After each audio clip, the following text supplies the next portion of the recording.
The Shepnaz podcast begins now. You're listening to the Shepnaz podcast, a podcast by Shepherd Church. Everything we do here is to connect our community in a meaningful relationship with Christ, and we're expecting great things. My name's Joey. I'm the host of this podcast, and this week we're going to take a look back at a sermon series called Cries from the Cross that Pastor Rob preached. In this series, he focuses on forgiveness, assurance, and anguish, things that Jesus spoke into existence at the cross. Over the next 6 days, you'll hear different excerpts from this sermon series, and we hope that it helps you look forward to Easter and the resurrection of Jesus. Think about that phrase, Father, forgive them. What was Jesus really asking? I mean, what was Jesus asking the Father really to do? And I think about this. I think about this definition of forgiveness. And here's what I know Jesus was doing. He was asking the Father to release his offenders from the guilt of the things that they had done wrong and from the punishment that they deserved. I mean, all through the Old Testament, starting in Genesis, we can find that our sin has consequences, and our sin has these things, this things that we have to pay, and you and I can't pay that. And what Jesus was saying was, God, forgive them for the guilt, for the things that they've done, and for the punishment that's due their wrong actions. And it was perfectly right for Jesus to do that, because in Isaiah chapter 53, verse 5, the prophet prophesied, he said, but Jesus would be pierced for our transgressions. He would be crushed for our iniquities. The punishment that brought us peace would be upon him, and by his wounds we would be healed. I mean, it was perfectly right for Jesus to do what he was doing. And so literally Jesus was saying, I want to release those people from the debt that they owe me because of the wrong that's done. And in your notes, if you look, there's a definition of forgiveness.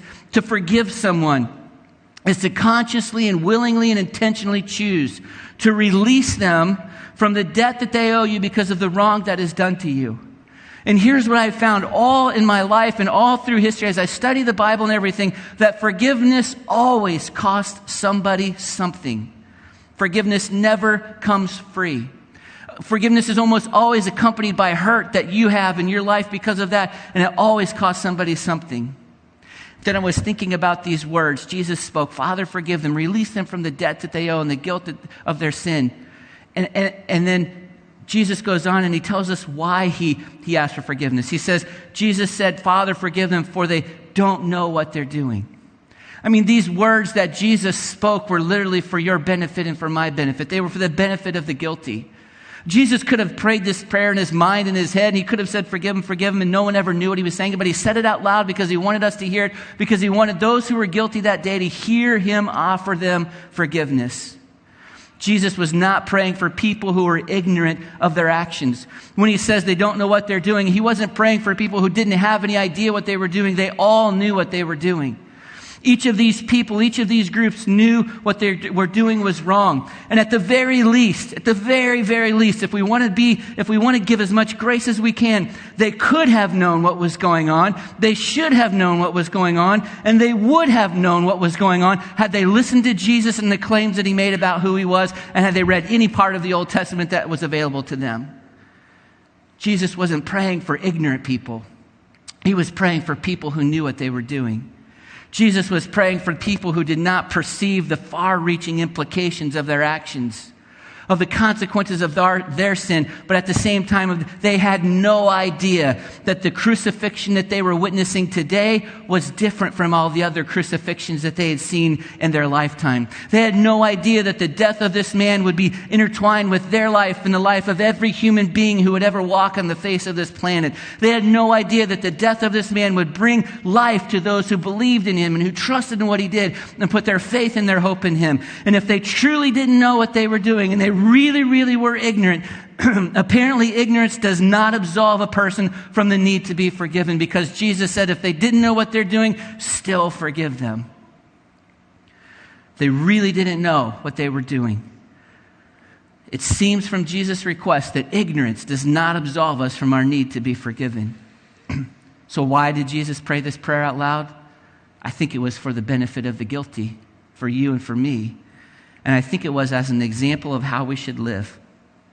When Jesus offered forgiveness to those who were executing him and who were a part of that whole process that day, and everyone who'd made fun of him, everyone who pointed a finger at him, everyone who made a joke about him, Jesus was simply living out the stuff that he had been preaching to them. In the same gospel, the Gospel of Luke, just a few chapters earlier, Jesus is standing before a crowd of people and he's teaching. And Jesus says these words. He says, "But I tell you who hear me, love your enemies. Do good to those who hate you. Bless those who curse you, and pray for those who mistreat you." And Jesus is simply, as he's hanging on the cross, doing exactly what he had told all of his followers that they should do. He was practicing what he was preaching. He was saying it verbally, and then he was giving them this visual example of, this is the way I want people who are my followers, who are part of my kingdom, to live their life. On top of all of that, Jesus knew what he was doing. There was not a haphazard second in his life. He was simply fulfilling prophecy as well. Isaiah 53:12 says this, "For he bore the sin of many, and he made intercession for the transgressors.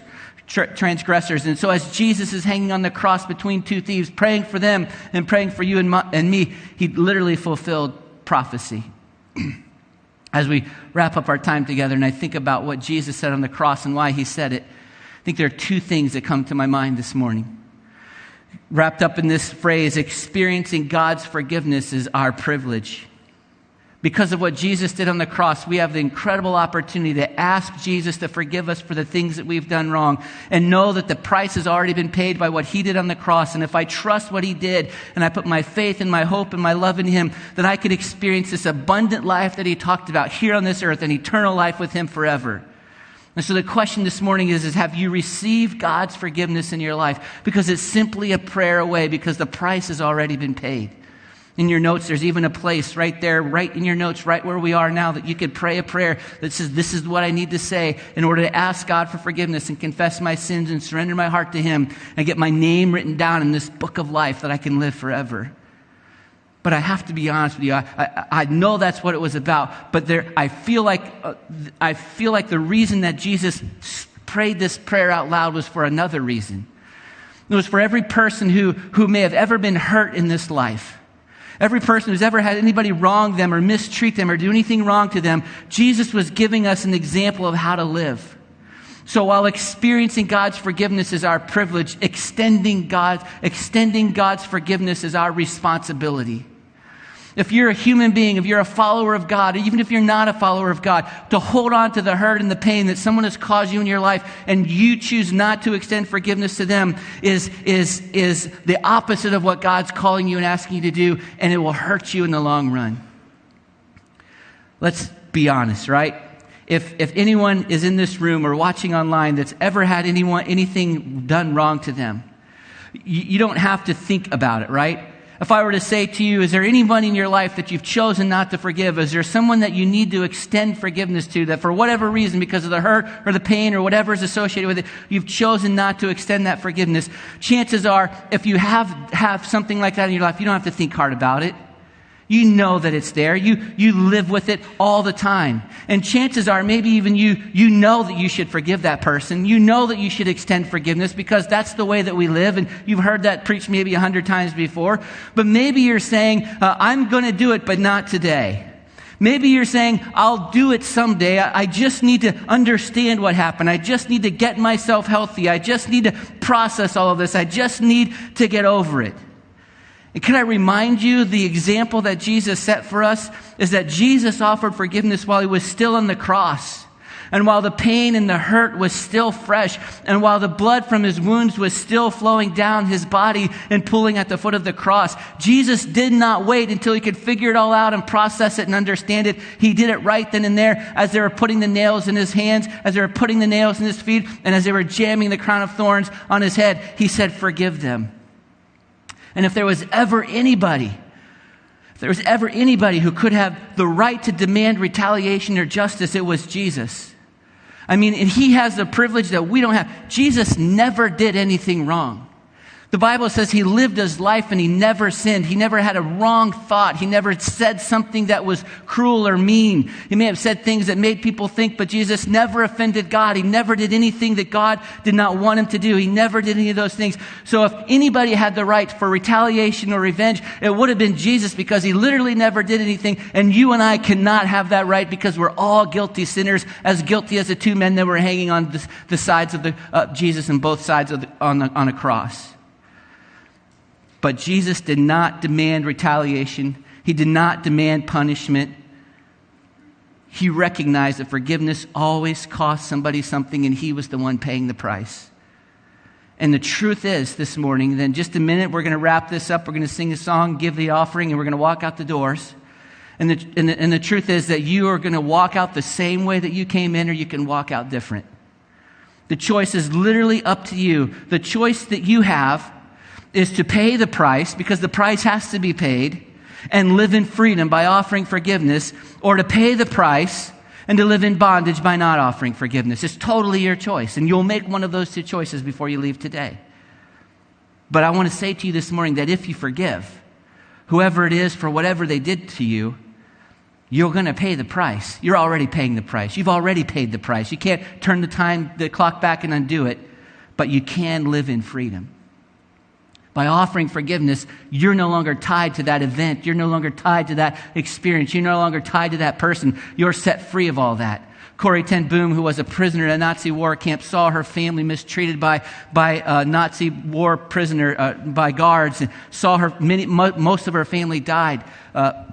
She lived through the horror of all of that. And at the end of it, one day she was preaching a message on forgiveness, and one of the soldiers that was a guard in the prison camp who had mistreated her family came forward and asked for forgiveness. And she said, I don't know how I did it, but I did it. And she says, after this, this came to my mind: to forgive is to set a prisoner free, and to realize all along that the prisoner was me. So when you choose not to forgive someone, you're not hurting that other person. You're the one who's staying tied to the hurt and to the pain and to the anger and to the frustration and to the bitterness. And you may say, well, that person needs to pay the price. They need to know what they did. They should experience some negative consequences as well. And here's the thing: what Jesus did is he said, Father, forgive them, and he left it up to God to deal out with the justice. And we should do the very same thing. In fact, Paul says in Romans chapter 12, he says, don't insist on getting even. That's not for you to do. I'll do the judging, says God. I will take care of it. So to forgive is to say, God, I'm releasing that person from the pain and the hurt that they've caused me. I'm done with it, and let God deal with it, because God is a much better judge than you are. And we're not in a good place to be a judge anyway, because we're pretty guilty ourselves. In your notes, it says this: if you do not forgive, you will pay the price, and you will live in bondage and bitterness. And finally, why should you do this? I think you should do this because Jesus expects us to follow his example. I'm almost as sure as I can be that the reason Jesus prayed that prayer out loud on the cross is because he was setting an example for you and I to follow. This is what Jesus said. He says, but I tell you who hear me, love your enemies. Do good to those who hate you. Bless those who curse you. And pray for those who mistreat you. And like 15 chapters later, Jesus is hanging on the cross and he's saying, Father, forgive them. Father, forgive them. Father, forgive them. And he included you and he included me in that prayer. Last thing is this morning before we wrap up our time together, and it's this. I just want to say, you're never going to feel like forgiving someone. Maybe you're saying, well, I'm just going to wait till I feel better about it, till I understand it, till I process it, till I talk to somebody, till I get it all right. You'll never feel like forgiving. Forgiveness is not a feeling. Most things connected to our faith are not a feeling. Forgiveness is a choice that you make. And you say, I'm going to do it. I don't want to do it. I don't like doing it. There's nothing in me that wants to do it, but I'm doing it because I know it's the right thing to do. My friends, I want to tell you that when you do that, you experience the freedom that Jesus experienced. You experience the freedom that Jesus died for you and I to experience, that releases us from the bondage of that hurt and that pain and lets us go free. So Jesus says, as he's hanging on the cross, the first thing Jesus says as he's hanging on the cross is he lifts his face to heaven and he says, Father, forgive them, for they don't know what they're doing. My prayer is that for whoever has wronged you, maybe you're in this room, maybe no one's in this room, I don't know, but if you're in this room and someone has done something to you, that you'll have the courage to forgive them this morning. If you're watching online, that you'll have the courage to offer that same forgiveness. In your notes, there's a prayer that you can pray. You don't even have to think about this very much. There's a prayer that says, you pray this prayer, I forgive blank, and you insert their name. For what they did to me, and you put what they did to you. I choose to release them from the debt that they owe me. And I ask you to bless them, God. And in that act, when you do that, what Jesus did on the cross, when you do the same thing, you find some freedom that you never even knew existed. And I'm telling you that bitterness and unforgiveness and resentment is one of the biggest traps that the enemy has for God's people. Don't fall into that trap. Jesus died for your freedom, not so that you could live in bondage. Well, thanks for listening to the podcast today. We hope that you liked it. We hope that you subscribe wherever you find your audio, and please share it with a friend. You can find out more about what's happening at Shepherd through our website, through our app, of course, on our social media pages, and you can get a hold of us by emailing us at podcast@shepnaz.org. Thanks for listening. Have a great day. This weekend, we invite you to have the opportunity to set aside time to remember what happened in Scripture on that first Good Friday. Text the word Friday to 614-820-8094 to receive texts Friday and Saturday. Each text will be a reminder of events that occurred leading up to that very first Easter. Once again, you can text the word Friday to 614-820-8094. Easter's coming, and we are expecting great things. This year, we have 3 services Easter Sunday to experience all that God has for you and your family. You can join us at 8:30, 9:45, or 11 a.m.